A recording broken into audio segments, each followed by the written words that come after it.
want to have Mr. Hardej's, his talk available on our website eventually when we build this kind of virtual library that we're planning, which is very exciting. So letting everybody know that I'm currently recording. So don't say anything you don't want to, be recorded. Okay, let's see. Roadmap for today's meeting. I'm going to give some announcements. Then Isabel is going to introduce her dad. Mr. Hardej is going to speak for around 30 minutes, and then he'll take questions and answers for about 10 minutes. This will put us, it was supposed to put us right around 45 minutes. Now we're looking at probably around 5 to 10 minutes over. Apologize for that. Let me send the attendance form for people in Pani Kaminska's class so that she can properly allot extra credit. There's the link. All right. So announcements. Yeah, we might have to skip this. We're going to skip this for next week. Okay. I'm just going to get right to it. So before Mr. Hardej speaks, I'm obligated to read a UT student organization policy statement. So here it is. Tonight's event is being hosted by the Polish Club, a registered student organization. This is not an event sponsored by the University of Texas at Austin. The views expressed tonight are of the student organization / invited guest speaker and do not represent the views of the university or its officers. Great.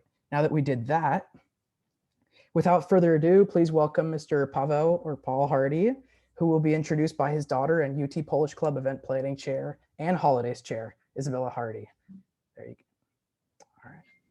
Hello, everyone.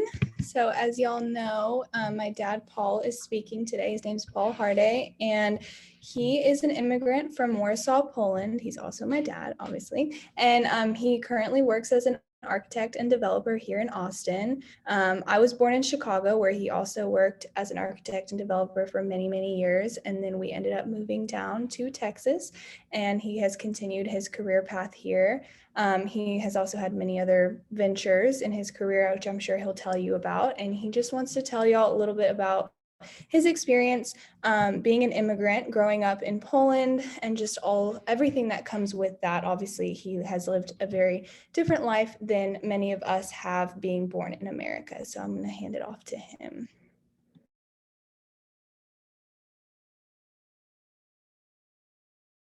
We can't hear you. Hello? Oh, maybe I was muted. Okay. Now I'm unmuted. Okay, can you hear me now? Yes. Great. Dobry wieczór, everybody. How are you guys? So cool that you have this Polish club at UT. It's really exciting, and thanks for having me. So how many of you in the club, first of all? Like, do you guys know how many of you are there? So we have a little bit over 40 people on our mailing list. Wow. Yeah, right now we're averaging around 10 to 15 people per meeting, but we're getting there. Excellent. So I presume a lot of you have Polish heritage or just interest in Poland. And have any of you been born in Poland, or all of you are born in the US? Perhaps we could use maybe the chat function to answer Mr. Hardej's questions. I know personally that I was born in America. My mom was born and raised in Poland. So. Okay. Very cool. This is really exciting. So thanks for having me.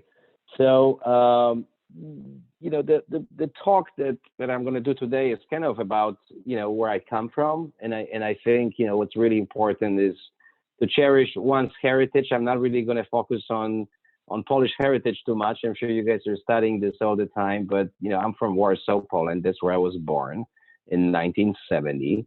I came to US in 1991 when I was 21, and I lived through a pretty tumultuous time in Poland when I was growing up as a kid or teenager. I'm sure that some of you who have interest in Polish history or culture, or you have in your case, Nathan, like you have Polish mom or whatever, you probably heard all kinds of stories about what Poland went through and last, 70 or 100 years. So it was really interesting and tremendous time to some extent. Isabella mentioned we moved to Austin from Chicago about 6 years ago. I have two daughters, Isabella and Natalie. They were both born in Chicago. And coincidentally, they were both born the same day, 5 years apart. So that's very, very rare and unusual. I have met my wife in Chicago as well. She is Polish. Coincidentally, we've met in college there. So kind of our household is a Polish-speaking household because my wife is fluent in Polish, and we raised our kids in kind of Polish culture and heritage. And when we used to live in Chicago, when they were little, they attended Polish schools on Saturdays and could learn, and so forth. And we also have very close ties with Poland because both of my parents live in Warsaw currently, and my wife's family is part of her family is in Poland as well. So we go and travel to Poland at least once a year. We speak Polish at home. We, of course, cook a lot of Polish food and celebrate a lot of Polish traditions. I see you're smiling, which means you have a chance to appreciate Polish food, which we all know is delicious. So how much time do I have? I mean, I think you mentioned 30 minutes or something like that, because I know you guys probably going to have a lot of questions, and I would be interested in answering questions. But as Isabella mentioned, I'm an architect. I studied architecture in Warsaw at Polytechnic University in Warsaw, in Warsaw, and for about 2.5 years. And this is really at the time where the Berlin Wall was coming down, and the whole kind of freedom movement started in Poland and took over most of Europe. And I was fortunate enough that I was in college at that time, and when the Berlin Wall came down and we regained independence, I was able to travel abroad. And my plan and dream was to really move to US, study architecture here, get some work experience, and then move back to Poland eventually, because I was predicting that Polish economy is going to be booming after 50 years of communism and neglect. And I was absolutely right. Polish economy is still booming 30 years later and doing pretty well. Poland is being rebuilt as a country. Infrastructure is being rebuilt. So plenty of work for people like me, for architects and real estate developers. But as I mentioned earlier, coincidentally, I ran into this beautiful girl in college in Chicago and dated her for a couple of years, then got married, and then fast forward, 20, almost 30 years later, we're still married with 2 daughters.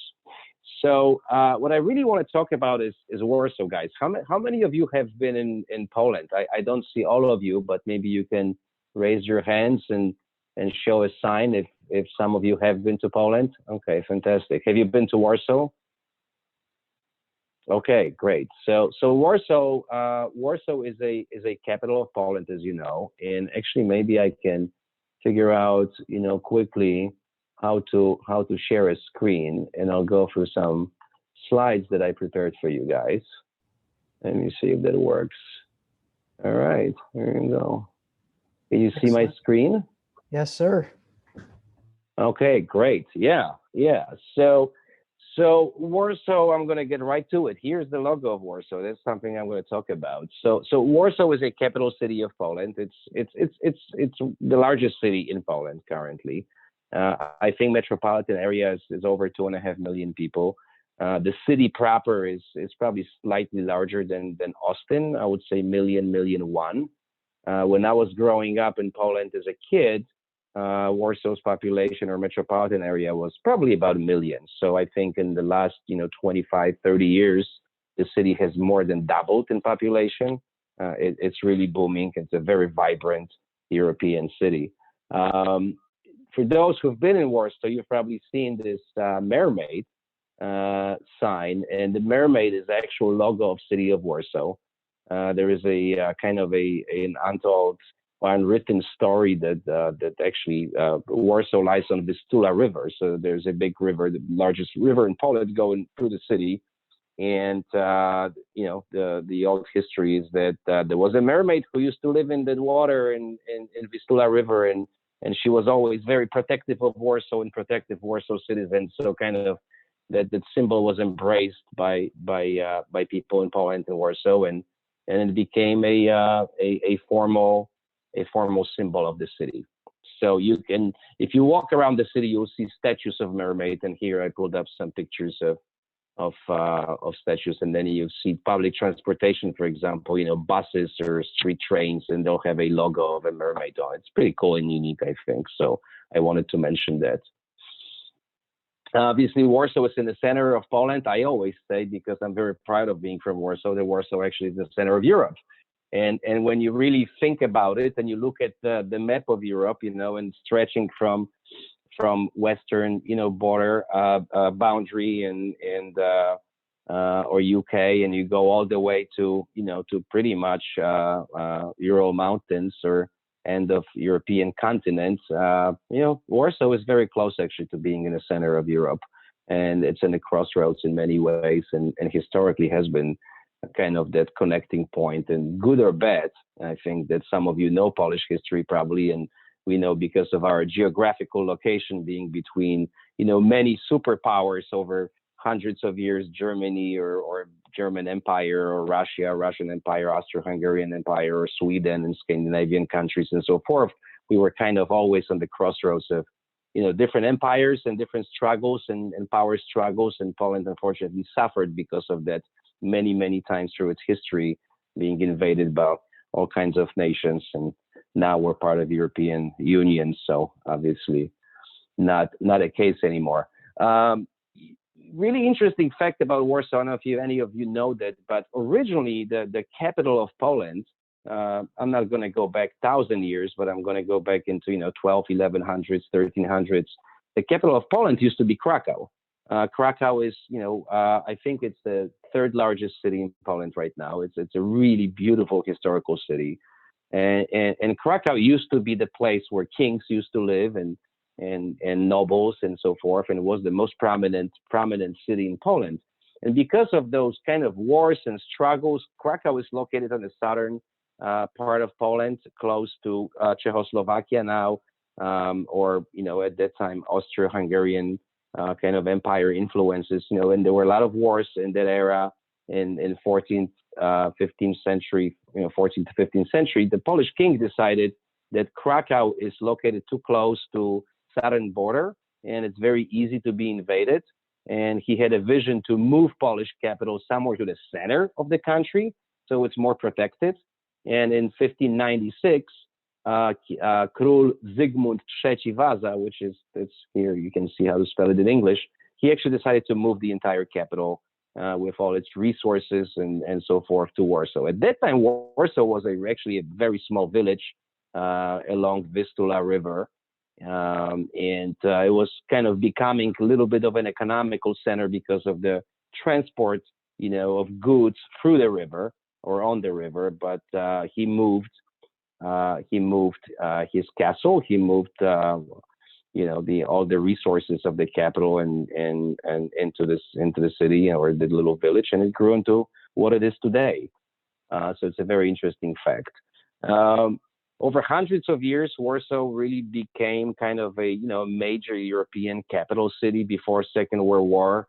It was considered by many like Paris of the East, because the architecture was amazing. The city was really well planned and very vibrant culturally. Also, Poland before Second World War was kind of very multicultural country with a very large Jewish population for hundreds of years, very large German population, actually Russian, Ukrainian. And many other nations, had been living in Poland for a very long time. So here are some photos of what Warsaw looked like before Second World War. And it was about 1.5 million metropolitan area. And I'm giving you those numbers because I'll tell you what happened. And I'm not sure how many of you know what happened with Warsaw during World War II, but basically, this is the time where my parents were growing up. So both of my parents are from Warsaw. Actually, my mom was born in a concentrating camp in Italy during World War II, but my grandparents from both sides were from Warsaw, from generations and generations. This is how Warsaw looked after Warsaw Uprising. This is 1945, roughly. About 98% of the city was destroyed during Second World War. As I mentioned, the metropolitan area was about 1.5 million, close to 1 million city proper before the war, and about 750,000 inhabitants of Warsaw died or were killed during World War II. So it's a really stunning statistic when you look at destruction of cities in World War II. There were very few cities that endured as much as Warsaw. Probably few cities in Germany that were carpet bombed, towards the end of the war and so forth. But Warsaw, about 98% of the city was maybe not completely destroyed, but definitely definitely impacted by the war. And also there were two uprisings during World War II in Warsaw. One was the Jewish ghetto uprising in 1943, and then there was another uprising in 1944, which we call Warsaw Uprising, which was kind of everybody stood up, and mostly young people your age, took to arms and decided to liberate Warsaw. Unfortunately, it failed because of lack of resources, and it lasted for 63 days. During the uprising, about 180,000 civilians have been murdered by Germans or Russians shelling the city. What's really horrible about this, it's not only the inventory of like buildings stuck. I'm an architect, I'm a really real estate developer, and I can't tell you how many times I think about it, what Warsaw had to be before the war and what it is today, and how much it changed for good or better. Or worse in some areas, but the inventory of those historical buildings is definitely gone. And then you think about historical resources, correct? So libraries, museums, art, national archives. A lot of those things have been completely leveled, destroyed, or burned during the war, and it's a really devastating fact because there is no.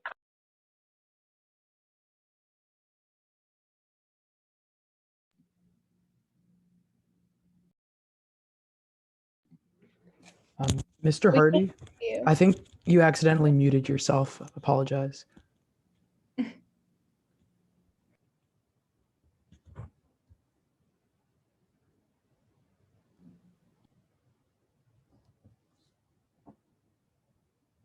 Isabella, do you know if he heard us or? Dad, are you reconnecting to the audio? Because we still can't hear you.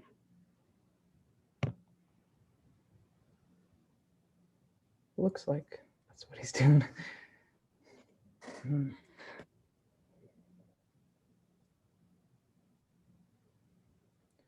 doing the best we can, guys. Imperfect times.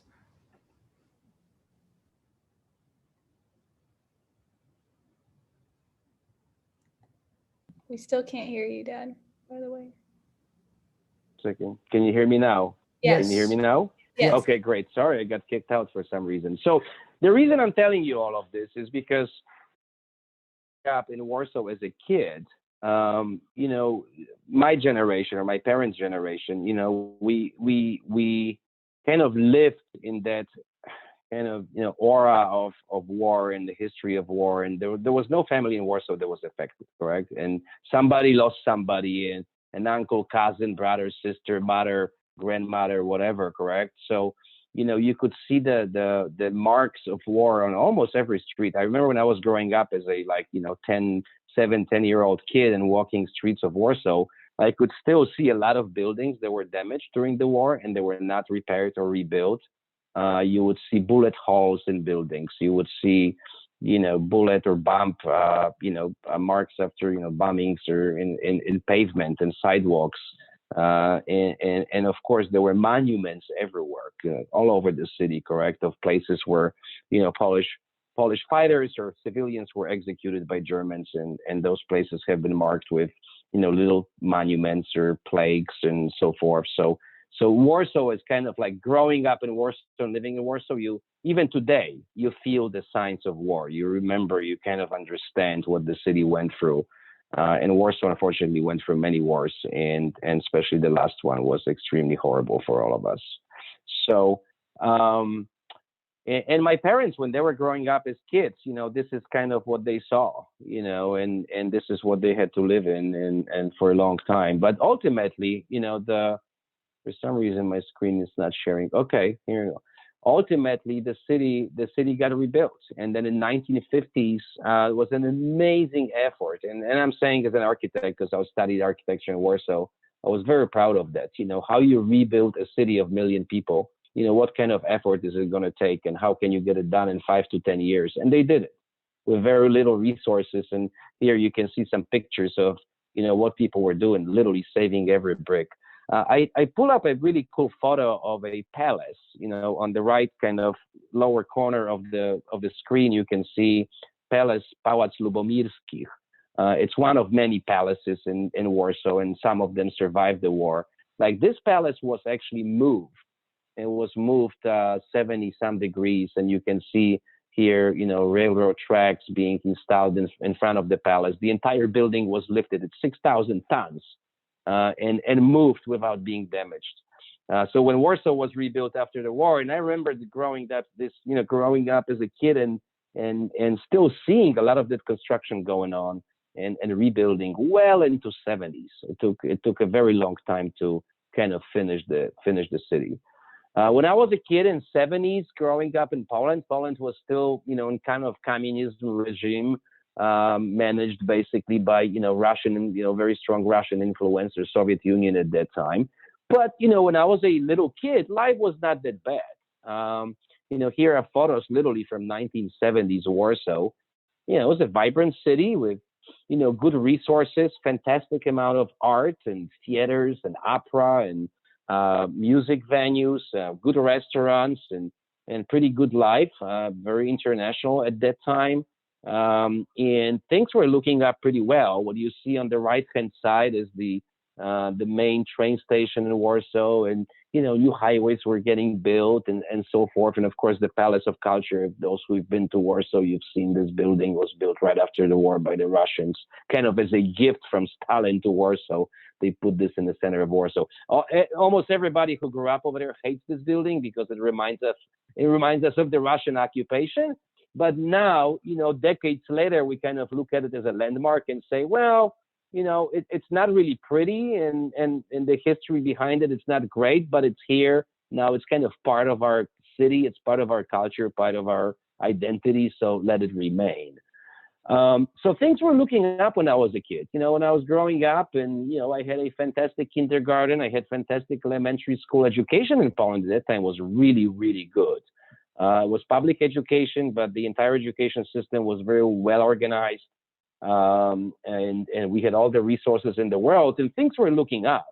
But eventually, going into late 70s, the Polish economy started collapsing. So that centrally controlled, kind of communist-controlled economy was just not efficient. It wasn't. And Poland, of course, was isolated, like many of the Eastern European or Central European countries, in some way economically, correct? So Poland has its own challenges at that time, and obviously, that centrally controlled kind of economy did not work long term and ultimately collapsed. So what happened? These are some photos from my teenage years, guys, and these are actual photos from Warsaw. When I was a teenager, I remember this day like today. I was 11 years old. The Solidarity movement, I'm sure some of you have heard that name, correct? Solidarity movement was a big labor movement in Poland that started kind of in mid-70s, and it was a kind of pro-freedom, liberal labor movement, obviously, organized on the intent of, destroying communism at some point. But the labor movement grew in late 70s to something really enormous, and communists couldn't deal with it anymore, and there were strikes everywhere. Economy was collapsing. Shortages of food. You see a picture on the lower right corner. This was a kind of a standard line in front of a grocery store. When I was a kid, I remember people would go up at 6 a.m. in the morning and wait for bread or food or anything else to be delivered. And people used to have lists, of kind of waiting lists, and you would sign up your name. And sometimes you would have to go there for 2 or 3 days in a row, or sleep in front of a grocery store to get food. It was absolute nightmare. But the Solidarity movement was growing and growing and growing. So I remember when I was like 10 years old, I didn't understand a lot of it, but I could tell, there were strikes everywhere, like massive strikes, factories, schools, even teachers were going on strike, universities and so forth, against communists. So ultimately, the communist government got really fed up with this. And on December 13th, 1980, they instituted basically a state of war. So these are photos from the first few days of riots and demonstrations. But I remember tanks on streets. I remember everything shut down. And this was Sunday morning. If I can share some of personal stories, this is probably one of the worst days of my life. I remember I was 11 years old. This is Sunday morning. And I was sleeping, of course. Sunday I wanted to sleep in. But I remember my mom was kind of waking me up and shaking me in my bed, and I opened my eyes and I said, like, what's going on? And she was looking really nervous, and she says, wake up, war, come on, let's go. And I'm like, what are you talking about? What do you mean war? And so I thought, like, my first reaction was somebody invaded us, correct? Russians or Germans, or I don't know what's going on. We had no idea what's going on. It was just kind of gossip on the street that there is war. The reason we knew something is going on because all TV stations were off, radio stations were turned off, phones, every phone line was shut down, all communication disconnected across the country, and tanks on the street, correct? So obviously you knew something's going on. And I remember that there was really cold winter day.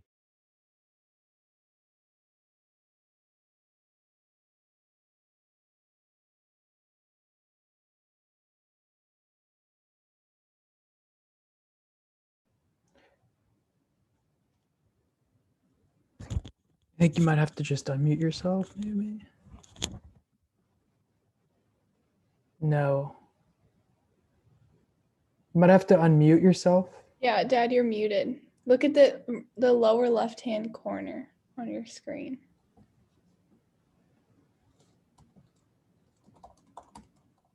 I think it's connected to his phone, so like every time someone calls him, it takes him off.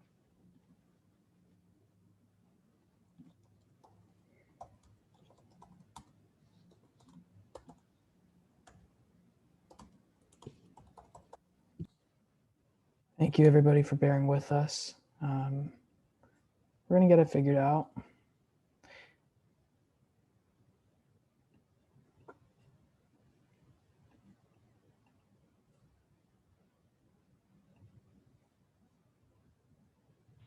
Can you hear me now? Yep. Can you hear me now? We I'm got so sorry, you. guys. I got kicked out again. I don't know what's going on, but No worries. I don't know where you lost me. But what I was saying is basically this was one of the scariest days of my life, and being a kid, it obviously made a huge impression on me, and I still remember this very, very vividly. I remember, since 81, probably through 88, kind of when I was, growing up as a teenager and maturing a little bit. And, this was a very tumultuous time in Poland, and a lot of demonstrations, a lot of riots, a lot of strikes, a lot of up and down, and obviously completely collapsed economy. I don't know what do you guys study, if any of you are studying business or economy or anything like this, just to give you an interesting statistic. I think it was in 1984, 85, our inflation rate was about 600% a year. So you can imagine, total collapse of Polish currency and so forth, an extremely difficult life economically. So this was my 1980s in Poland, although, it wasn't that bleak because, what was happening at the end of the day, this is what happened in Poland when I was a teenager, correct? So my teenage years in the 80s were kind of like, we knew that revolution is coming. And a big part of this revolution, and I was part of that movement, was music. There was tremendous amount of music going on in Poland at that time, and kind of underground music, from reggae to punk rock, alternative, and so forth. And a lot of young people, you can see photos here from, shows and concerts and festivals. There were festivals in Poland in the 1980s that could, house 100,000 people. And some of those festivals were organized without any, government permits, and they were illegal, and some of them were legal, some of them not. But, it basically, the Polish youth, which was kind of it's my generation, it's where I was growing up, we took things into our own hands. So the freedom of speech, the information, and kind of the liberal thought, in many ways was kind of part of what we were doing as kids. Instead of having fun and having parties, we were kind of collaborating on political issues, and always paying attention to what's going on in the world, and obviously dreaming about regaining independence at some point. So music was a huge part of that, and it's hard to explain, but we had no free press, we had no free radio at that time. You couldn't go to to a music store and purchase a guitar because they didn't exist, basically. It was very difficult to obtain, copies of Western music, records or tapes or vinyl records. So you would have to have them smuggled or from the West, and you could buy them at some, flea market and so forth. So it was very, very difficult to get copies of good music. But at the same time, there was an enormous amount of kind of huge explosion of creativity in Poland, especially among young people, my generation, the teenagers, the 20-some-year-olds, enormous amount of creativity in music, art, graphic design, fashion design, you name it. It was kind of like a vent out, correct? Like we were all just miserable. We saw no future in the system that we were living in, and we were trying to find our own place.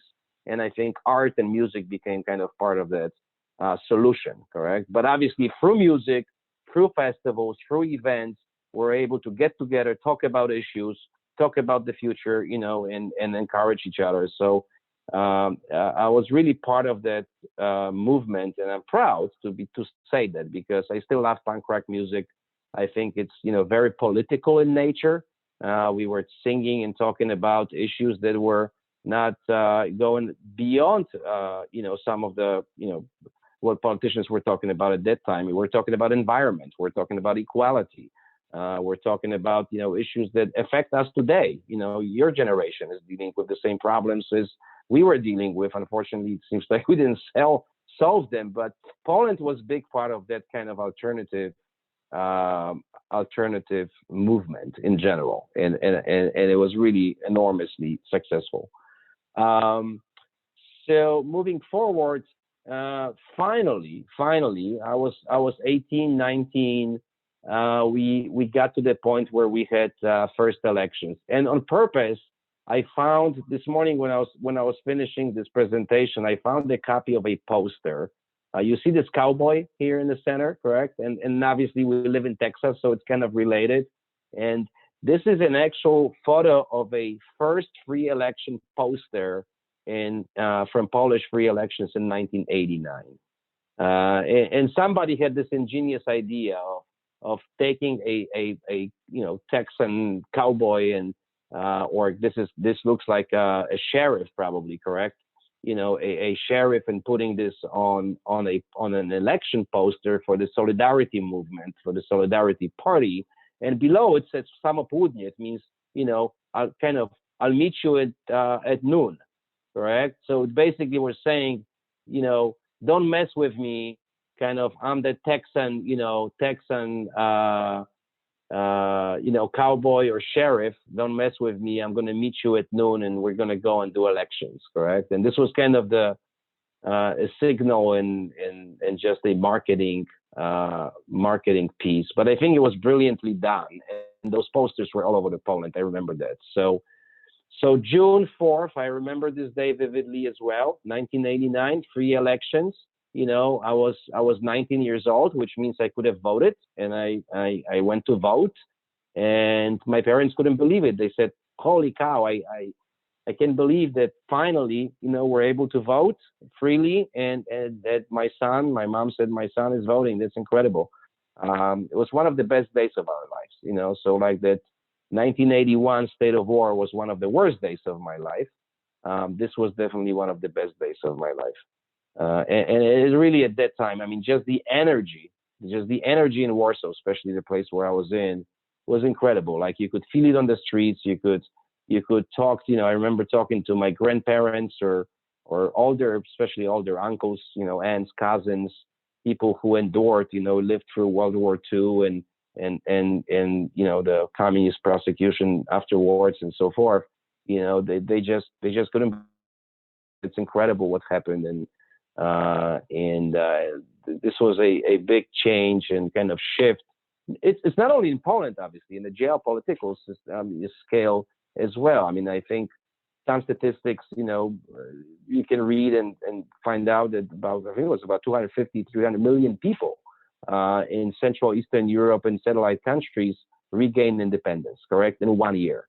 So when you think about it, it was an incredible impact, and obviously there were other other events that led to this, all over the world. But, it all started in Poland, and a lot of it started in Warsaw, where I grew up. And, the underground movement, the solidarity movement was growing there and kind of in front of my eyes when I was growing up. And I'm very proud of it because this was a very interesting time. Ultimately, we got to European Union, and Poland is a member of NATO. This is how Warsaw looks now. It's a very vibrant city, a lot of buildings under construction, just like in Austin, a lot of tower cranes everywhere. Very international, a lot of businesses from all over the world have headquarters in Warsaw because of its geographical location. It's very convenient if you run business in Europe, and you're an American, Canadian, or Japanese or Chinese company. You probably want to be centrally located, and Warsaw provides that. Quick access to many countries. Here are some photos of the city as it looks right now. It's a very green city, by the way. It's very interesting. In some ways, it's similar to Austin. For many years, when I moved to US, I moved from Warsaw to New York City. So I used to live in New York first, and then I went to college there, and then ultimately I moved to Detroit, and then finished my studies of architecture in Detroit, and then I moved to Chicago and continued my education there. But what I find some similarities between Austin and Warsaw, especially as far as like the city fabric itself, the urbanism, the open space, green space. Warsaw was very well kind of done or rebuilt after the war. They took advantage, the Polish urbanists and architects took advantage of the unfortunate destruction during the war, and they implemented a lot of modern ideas on how to design and build cities that are pedestrian friendly, that are safe, cities that provide, fresh air, clean air, park space, and a lot of this was taken into consideration. So that's kind of my brief story from Poland. I'll be happy to answer your questions. I wasn't sure what topics you guys want me to cover, but Isabella mentioned just, tell your story. And I think my story is really Warsaw's story. And especially when I was growing up there, and it's an amazing city with tremendous history and people that are pretty tough, hardworking because we endured a lot, but also very creative in many ways. So with that, if you guys have any questions, I'll be happy to answer your questions. Yeah.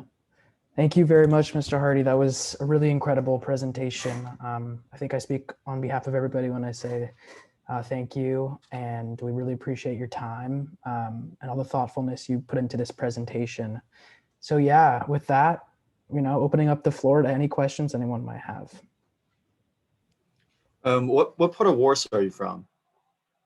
So I'm from Praga Północ, which is one of the oldest kind of parts of Warsaw. That's on the east side of the Vistula River. So Warsaw is divided.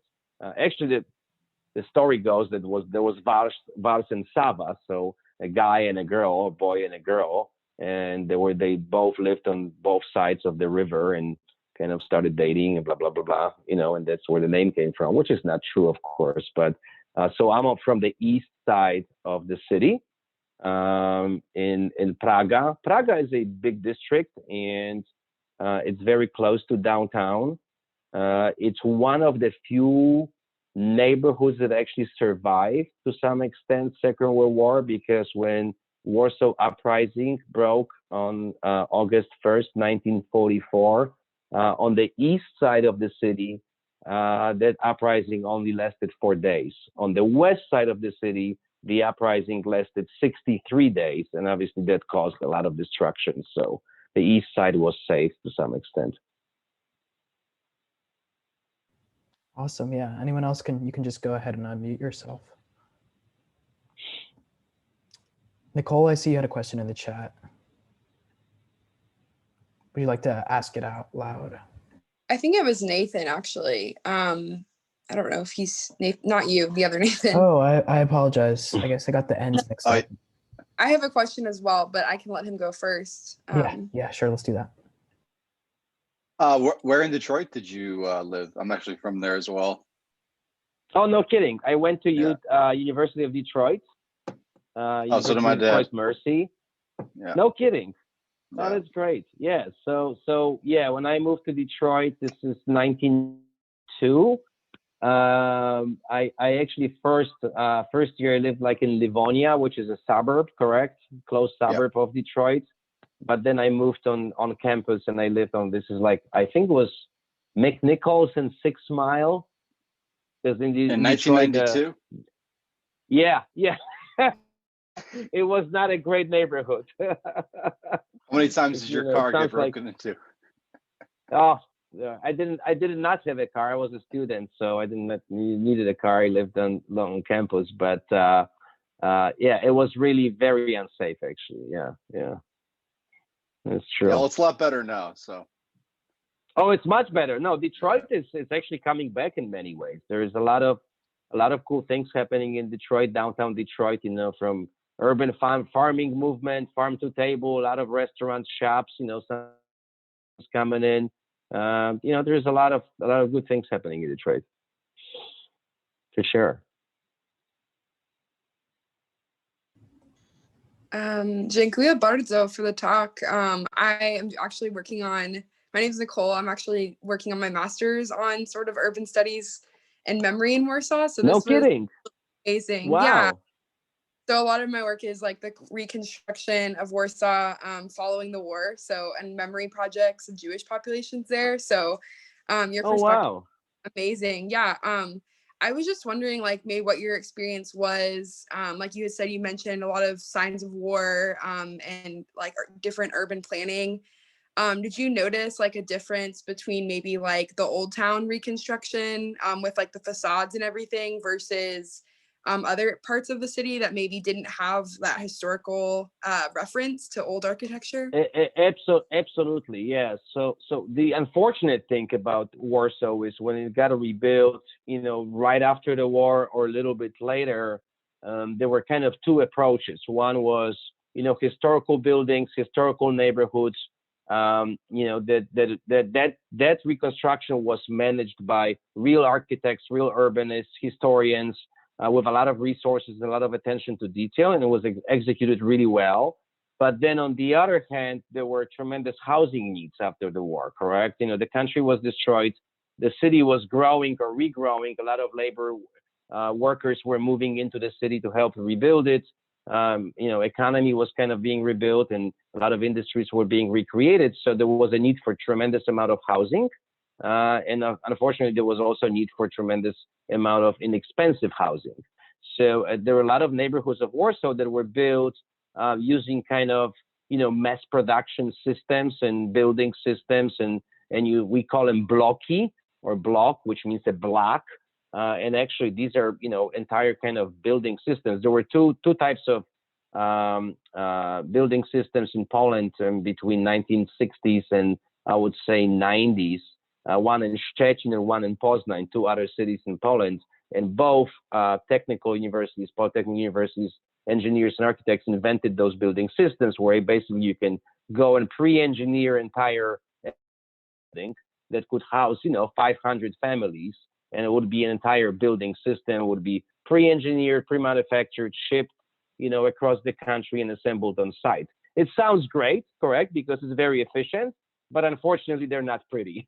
So they're parts of Warsaw and many cities in Poland, or actually, you know, Central Eastern Europe, where you see that type of kind of mass-produced, you know, government-sponsored housing projects, and they're not pretty. So there's a big divide in quality, obviously, between those type of neighborhoods. It's a great question.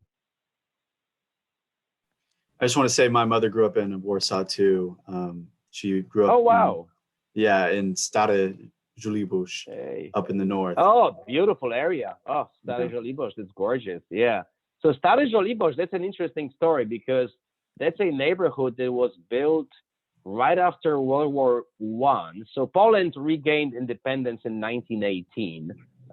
You know, prior to this, for 125 years, we were occupied by 3 empires.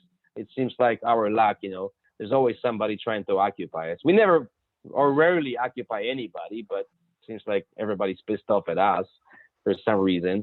But you know, long story short, when Poland regained independence in 1918, a lot of the soldiers, Polish soldiers that fought, during that, World War I and kind of Poland independence revolution of that time, settled in Warsaw and so forth. And, prior to that period, Polish economy was very much dependent on foreign powers, on Austro-Hungarian Empire or Russian Empire or Prussian Empire. And so, like, for example, a lot of banks were foreign, correct? There were very few Polish banks at that time. So Polish citizens had a hard time getting financing, getting mortgages, getting loans for businesses. And there was a Marshal Piłsudski, maybe you've heard his name, or some of you. He was one of the military and political leaders of Poland, and especially, at that early kind of Independence Day, 1918, kind of the allegiance of Piłsudski and so forth. A lot of those guys settled in Warsaw, what I'm trying to say. A lot of those, military kind of higher command people settled, and they started their own co-ops because there were no Polish banks, and they started, co-op banks and co-op kind of development companies. So Stary Żoliborz, actually that neighborhood, a lot of the housing in that neighborhood was built for the military leaders that led that, struggle for independence and financed by those modern kind of co-op institutions. So a lot of good architecture, actually. It's a beautiful, very green neighborhood. It's awesome you say that, because on the street our house is on, there's like 3 houses that belong to Polish military commanders. It's very cool. That's right. Polish military commanders, and you can actually see that some of the streets, where you can see similar houses, correct, like architecturally. So you can tell they were built about the same period, and you can actually recognize kind of what level of military leadership lived in those houses, because they vary in size, correct? Some of them are larger, and you can say, oh, that's a general house. And then you have a smaller house that might be a captain or major, correct? So, different statutes, different house. Yeah. Yeah, my great-grandmother bought that house in 1920. So it's been... Oh, wow. So right there. Yeah. So this, that's when they were built. Yeah. So parts of Żoliborz survived Warsaw Uprising because, again, I hate to say it that way, but that uprising in Żoliborz didn't last that long, correct? So in those few neighborhoods of Warsaw that partially survived is because the uprising fell, basically, in those neighborhoods quickly. Yeah. Any other questions, guys? Feel free to ask about Warsaw or Poland. I don't care, whatever you want to ask. I actually do have a question myself. So given that you're an architect, I'm just kind of curious what you think are some of the most beautiful Polish cities. They don't even have to necessarily be, huge ones like Krakow. Yeah. Sure. So definitely, Krakow obviously is amazing, but there are cities like Zamość, for example, okay, that you definitely should see, because Zamość is an example of a city that was kind of a Renaissance era, basically a brand new city built during Renaissance, kind of based on examples of best urbanism from Italy and other places. And so it's a very small city, but it was master planned by best urbanists or architects of that time, and it was basically built by a Polish noble, rich guy, okay, and he funded the entire city and said, hey, we're going to build a city. But what's amazing about it is the way it's done, correct?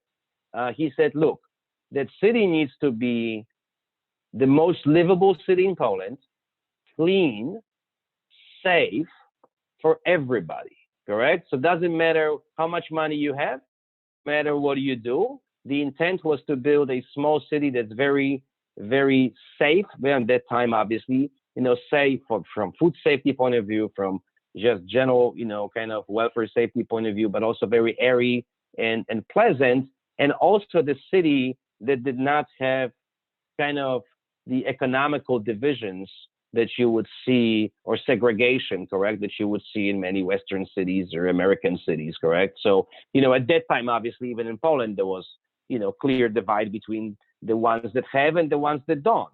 And his vision was, hey, I want to build a city that's equal for everybody, correct, in quality of life. and they achieved that. So it's really incredible. It's really incredible when you walk the old town and you understand that, kind of infrastructure and how it's laid out. They're high-family buildings that were built for people who did not have a lot of money, but they're still good quality. They're smaller, and maybe apartments are smaller, but they all have natural light and ventilation and parks and open space, and just like the rich people, correct? So it was a really great example of good urbanism and good planning. Yeah, thank you for that. So that's one. But also, I would say Wrocław is incredible. Wrocław is a beautiful city. Wrocław goes back, some argue it's a more German city. Some argue it's more Polish city. I think it's somewhere in between. It was, throughout 800 years or 900 years of its history. It's a very old city. It was probably 50-50 German Polish. So there's kind of influences both ways. But it's a really gorgeous city, very green as well. And one of my favorites actually is Gdynia. Gdynia is on the north, by the Baltic Sea. This is an example of another city that was master planned and was built in 1920s and 30s between First World War and Second World War. And that city was kind of just, a big economical project by, the and between the wars, an example of, again, kind of master planned, new modern urbanism, a lot of great architecture, postmodernist architecture, and kind of just doing a new city, correct? And when you go to Warsaw now, you see Warsaw has those influences too. After the war was rebuilt, it was kind of built as a new city, with wider streets, with wider sidewalks, with more parks, more open space, more courtyards, more livable, correct? And you go to older cities in Europe, like Paris and London, they're great, correct? But not all parts of those cities are great because they've been built, very, very long time ago and not with a lot of thought as far as, giving people quality of life. So. Yeah. Thank you for such a really thorough answer. You mentioned three cities that I was hoping you were going to mention. Kraków, Zamość, and Wrocław, but Gdynia. I never heard Wrocław, that Gdynia is beautiful, which is so I'm happy. No, Gdynia is really interesting. Yes, and I wouldn't call it beautiful in a sense like if you're an American tourist and you want to go to Europe and see old buildings, don't go to Gdynia, because Gdynia you'll see 1920s and 30s modernist buildings, correct? So it was built as a super modern city between the wars, and that's what it was supposed to be. And it looks modern today, correct? So I love that architecture. So for me, and again, it's very livable, very open, kind of fresh, clean, good example of urbanism. Yeah, very interesting. I'm very happy that I learned that. In the meantime, we are coming up on the hour. So I think that we are going to let you go, Mr. Hardej. Yeah, time flies. Thank you so much for being here again. A couple of people have unfortunately already left, which I totally understand. People have stuff to get to, but they all said thank you to you before you left. So I wanted to make sure that you heard that at least. No, my pleasure. My pleasure. And I really want to say thank you guys for doing what you're doing. Poland is a very interesting country with a lot of, cool culture and history and diversity and interesting facts to learn about. So enjoy doing that while I enjoy living in Texas, correct? So I love Austin. I really like Texas culture and traditions, and it's a phenomenal place to live in. And as I said earlier, I find a lot of similarities between Austin and Warsaw in many ways, as far as like being cosmopolitan, a little laid back, but modern at the same time, very green, very pro-environment, and these are great things. So a lot of similarities between both places. I feel at home here. So thank you guys for having me. Okay, good luck with your studies. Stay safe. Do zobaczenia. Yes. Okay, and study some Polish and have some good Polish kiełbasa. Yeah. Okay. Dziękuję. Do widzenia. Do widzenia. Thanking Bye, Mr. guys. Hardej. Yeah, thank My you. pleasure. Have a nice evening. All right. Thank you. I don't know if anyone's staying around for the Polish TV show club or not. Nicole? I still don't episode. I'm sorry, my man. Nicole Stone, have you watched? Are you sticking around for that? I don't know if she's here. I see her thing. You may have stepped away. Yeah, I was just. Oh, go ahead. I was just gonna say, I think the Polish TV show club has come to its end, unfortunately. Oh, yeah. No, I was ask if you could type out the names of the cities that he mentioned in our group me, because I think I caught most of them, but not the last two. So Yeah. I got it. Yeah, it's okay, cool. Yeah. I'll type it. Thank Okay, you so cool. much for being here and being engaged as always. Of course, it was amazing. Bye. Yeah.